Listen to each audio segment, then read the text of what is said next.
शमशान घाट वो जगह जहां इंसान के जीवन की आखिरी यात्रा खत्म होती है। वो जगह जहां इंसान के जीवन के अंतिम संस्कार की विधि संपन्न होती है। वो जगह जहां का नाम सुनकर हम डर से जाते हैं, सहम से जाते हैं और यहाँ से दूरियां बनाने की कोशिश करते हैं। और यहाँ काम करने वाले लोग, वो लोग जो रोज अपने आंखों के सामने ना जाने कितने परिवारों को रोते बिलखते हुए देखते हैं। आज ऐसे ही एक इंसान को हम आपसे मिलाना चाहेंगे जो सोलन के चंबा घाट के शमशान घाट में कई वर्षों से अपनी सेवाएं दे रहे हैं।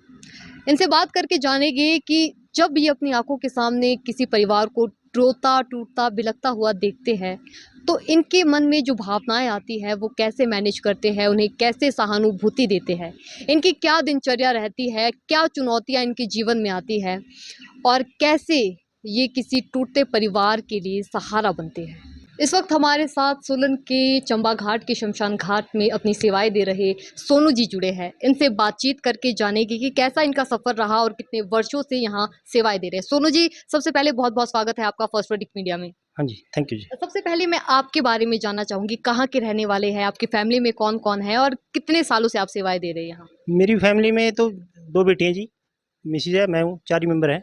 जी। और मैं अम्बाला से रहने वाला जी शुरू से तो, जी लेकिन 96 से कमेटी में लगे जी यहीं पे, जी तब से यहीं काम कर रहे जी। जी।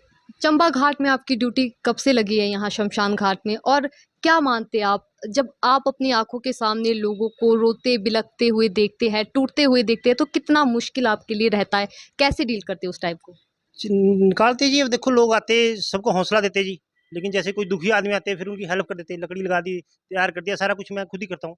तो काफ़ी लोग उस चीज़ को अच्छा मानते हैं भी, चलो यहाँ आके आदमी परेशान होता है जैसे, तो यहाँ आके थोड़ा हेल्प मिल जाती है, लोग उस चीज़ को ठीक मानते हैं। आपकी दिनचर्या क्या रहती है, डेली रूटीन क्या रहता है, अगर कोई डेड बॉडी यहाँ पर आती है तो पूरा काम आपका, पूरा प्रोसेस एक बार कैसा रहता है।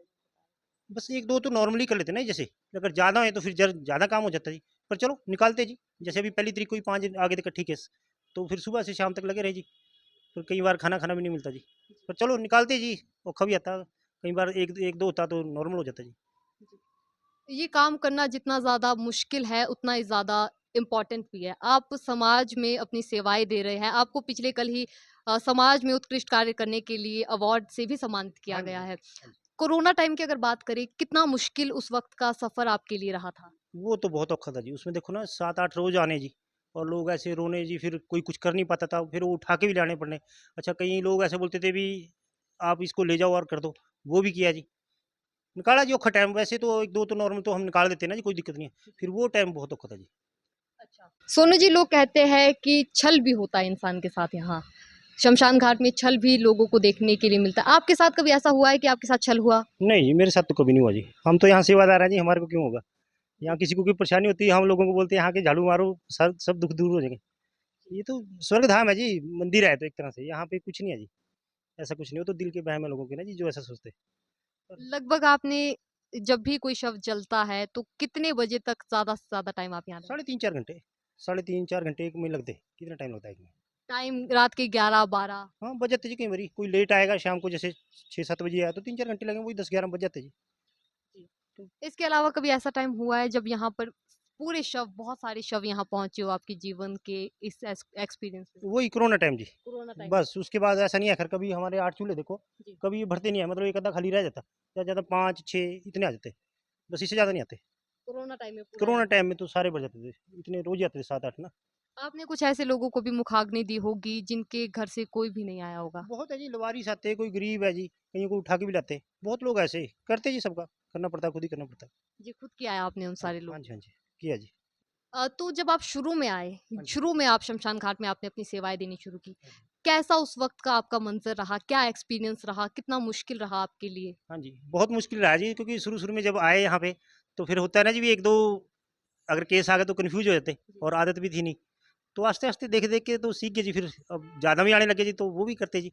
फिर एक्सपीरियंस बढ़ जाता है, जैसे उस काम को करेंगे बार-बार तो हो जाता है जी। तो जब आप अपनी आँखों के सामने लोगों को रोते हुए देखते हैं, तो क्या आपके मन में आता है? कैसे आपका दृष्टिकोण क्या है उस चीज़ को देखने का? काफ़ी ज़्यादा मुश्किल लोगों के लिए रहता है, रो रहे होते हैं लोग, टूट रहे होते हाँ हैं, जी, हाँ जी। आप कैसे देखते हो? नहीं, देखो जी, मैं तो उनकी हेल्प ही कर सकता ना जी। अपना मन भी वैसे ही हो जाता है, ऐसा तो है नहीं जी, हम भी इंसान हैं देखो ना। अब कोई आएगा दुखी आदमी, हमारे तो अभी हेल्प ही कर सकते हैं उनकी। वो आएँगे जैसे उनको सब कुछ करके मिलेगा जी, सफाई करके मिलेगा, कुछ करना ना पड़े, आके बिठाएँगे उनको साइड में भी, आप बैठ जाओ, हम सब कुछ हेल्प करेंगे आपकी। तो वो ही कर सकते हैं जी हम। देखिए, जब भी किसी डेड बॉडी को कहीं से ले जा रहे होते हैं, तो लोग उनसे दूरी बनाने की कोशिश करते हाँ हैं। जी। एक अजीब-सी वाइब सबके अंदर आती है, दुःख का माहौल। और जब आप यहाँ से घर जाते हैं, तो हाँ फिर जी। लोग कितना परहेज़ करते हैं, अगर कहीं भी जाते हैं, अंतिम संस्कार में किसी के जाते हैं, तो काफ़ी ज़्यादा परहेज़ करते हैं। तो हाँ जी। आपके कैसा रहता है वहाँ? नहीं, मैं तो देखो ना जी, जैसे घर जाता हूँ जी, यहाँ से मेरा तो काम यही है, लेकिन घर जाना तो पहले तो यहीं गंगा जल का छींटा वगैरह देके जाना, भी परिवार में जाना। फिर घर जाते ही पहले नहाना, अपने कपड़े रोज़ धोने, जूते धोने, फिर अपनी फैमिली में जाना। वो तो रोज़ का असूल है जी एक ना, जी। वो तो करना ही पड़ता है रोज़ ना जी। आपके जीवन में इस काम का कोई प्रभाव पड़ा? लगा आपके घरवालों ने कभी मना किया कि नहीं ये काम नहीं करना, ऐसा कभी नहीं नहीं, हुआ? नहीं, ऐसा कभी नहीं हो जी, ऐसा कभी नहीं हो, तो ड्यूटी है जी देखो जी, और यहाँ पे तो सेवा का काम है। इससे बड़ा तो मैं मानता हूँ जी, इससे बड़ा तो सेवा कोई हो ही नहीं सकती जी। जी। यहाँ पे लोगों की सेवा करें, बाकी फैमिली से कोई ऐसा नहीं है, अभी कोई मना कर रहा है, अभी नहीं करना, जी। कोई दिक्कत नहीं। वो तो देखो जी, सरकारी ड्यूटी है, जो मिलेगा वो तो करना ही पड़ेगा। जी। लेकिन मैं अपना काम ईमानदारी से करता जी देखो, तभी मेरे को कल सम्मानित किया गया जी, जी। हैं? नहीं ऐसा नहीं है, भाई करते ईमानदारी से जी, और लोग खुश हैं जी सब। जी। तो आपसे मैं ये भी जानना चाहूँगी आपके जीवन की कोई ऐसा इंसिडेंट या कोई ऐसी घटना जो आपको सबसे ज़्यादा याद रही हो, फर्स्ट एक्सपीरियंस के अलावा कुछ और ऐसी घटना? नहीं बस वही है जी, मेन तो कोरोना था जी, उसमें बहुत कन्फ्यूज़ हुए जी। मतलब उस टाइम देखो ना जी, 2 बॉडी जलानी एम्बुलेंस में, 2 आ जाती इकट्ठी, फिर 2 एम्बुलेंस लगी थी, वो 2-2 लेके आनी।